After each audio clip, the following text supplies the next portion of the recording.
मौसम विभाग की रिपोर्ट पर साप्ताहिक कृषि सलाह इस प्रकार है।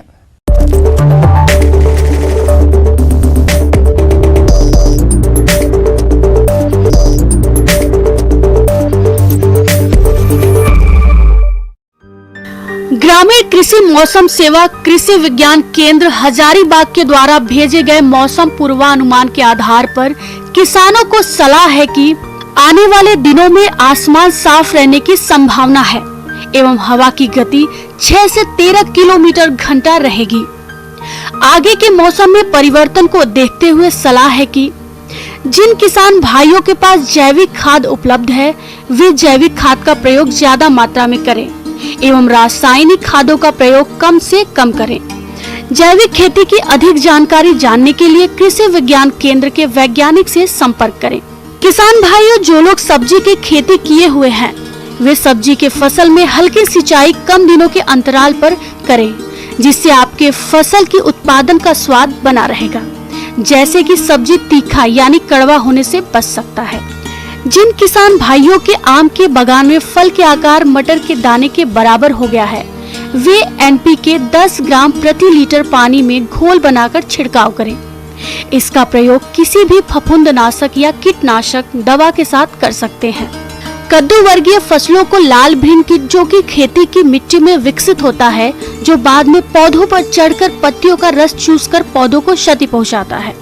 इससे बचाव हेतु क्लोरोफेरेफॉस 4 मिलीलीटर प्रति लीटर का घोल बनाकर पौधों की जड़ के समीप में छिड़काव करें।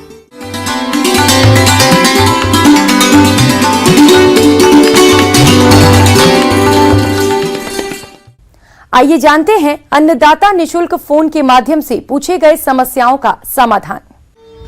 अन्नदाता निशुल्क फोन संपर्क सेवा के माध्यम से पूछे गए प्रश्नों में से आज हमने जिस प्रश्न को कार्यक्रम में शामिल किया है उसे पूछा है ग्राम सरैया, जिला मुजफ्फरपुर के कृषक अमित शर्मा ने। ये लीची के बाग में फल विगलन रोग की रोकथाम के बारे में जानकारी चाहते हैं। तो अमित शर्मा जी, आपकी जानकारी के लिए प्रस्तुत है कार्यक्रम का ये अंश।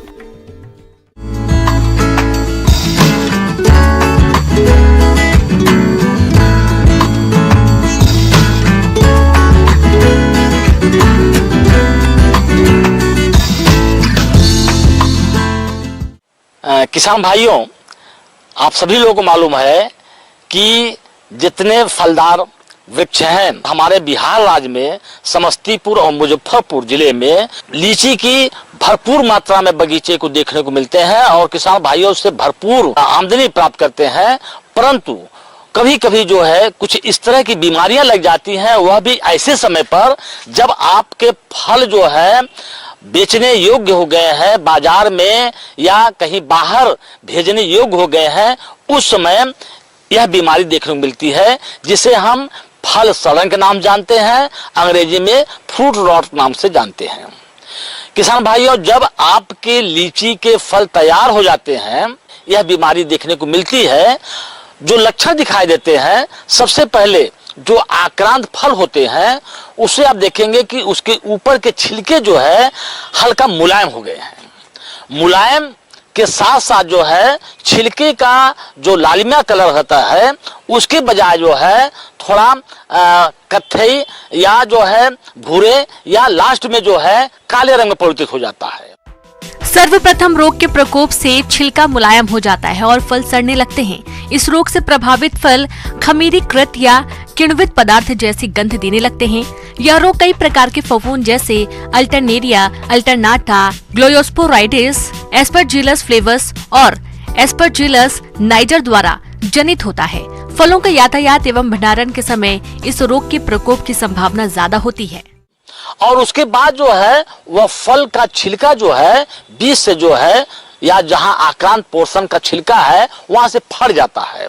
फट जाने के बाद जो है आप उसके ऊपर देखेंगे कि सफेद रंग के कुछ पदार्थ दिखाई देता है जिसे हम फफूंद के नाम जानते हैं। तो इससे चूंकि अंत समय में जब फल तैयार होता तब इस तरह की समस्या देखने को मिलती है।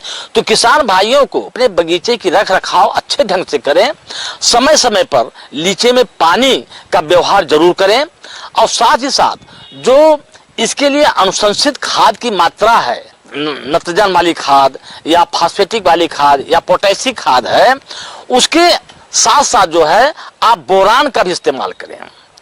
बोरान बोरेक्स के नाम से मिलती है, उसका जो है आप 2% के हिसाब से उसका स्प्रे भी कर सकते हैं, बाजार मिलती है दवा। और या बोरान जो मिलता है सुहागा के नाम से, उसे आप खाद में मिला कर करके मुश्किल से जो है 10 से 15 ग्राम प्रति पौधे अगर खाद के साथ इस्तेमाल कर देते हैं, तो अगर बोरान की कमी के चलते या फल में जो क्रैकिंग आ रही है, फटने की समस्या आ रही है, वह रुक जाएगा। फल तुड़ाई के 15 से 20 दिन पहले वृक्षों पर थायोफेनेट मिथाइल 70% WP 2 ग्राम प्रति लीटर या कार्बेंडाजिम 50% WP 2 ग्राम प्रति लीटर के घोल का छिड़काव करें। फलों की तुड़ाई प्रातः काल 4 से 8 बजे करें और फल तुड़ाई के दौरान फलों को यांत्रिक क्षति होने से बचाएं। फलों की पैकेजिंग 10 से 15% कार्बन डाइऑक्साइड गैस वाले वातावरण के साथ करें। परिवहन के लिए छेद युक्त फाइबर बोर्ड बक्से का प्रयोग करें।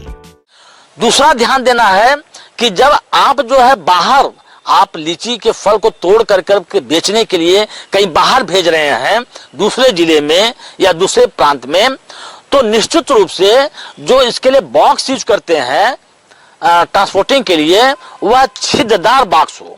40 डिग्री टेम्परेचर पर, 40 डिग्री टेम्परेचर और 85 से 90% ह्यूमिडिटी जिसे हम नमी कहते हैं, उस पर जो है फल को तोड़ने के बाद जो है, जहां पर आप अगर इस तरह की आप सुविधा उपलब्ध करा सकते हैं, तो उसे तोड़ कर करके एक दिन के लिए उसमें रख देते हैं, तो वो उस टेम्परेचर पर और उस ह्यूमिडिटी पर जो है फल को जो ट्रांसपोर्ट करते हैं, तो उसमें इस तरह की समस्या नहीं आएगी। जिन उपायों को मैंने बताया, उस उपाय को फल की तुड़ाई के पर करने से पहले बाग बगीचे की जो सफाई करनी चाहिए, जिस बात को ध्यान देना चाहिए, यदि आप करते हैं तो आपके लीची के फल में इस तरह समस्या देखने मिलती है, शिकायत मिलती है, उससे हम निजात पा सकते हैं और अधिक से अधिक आप उत्पादन जो है लीची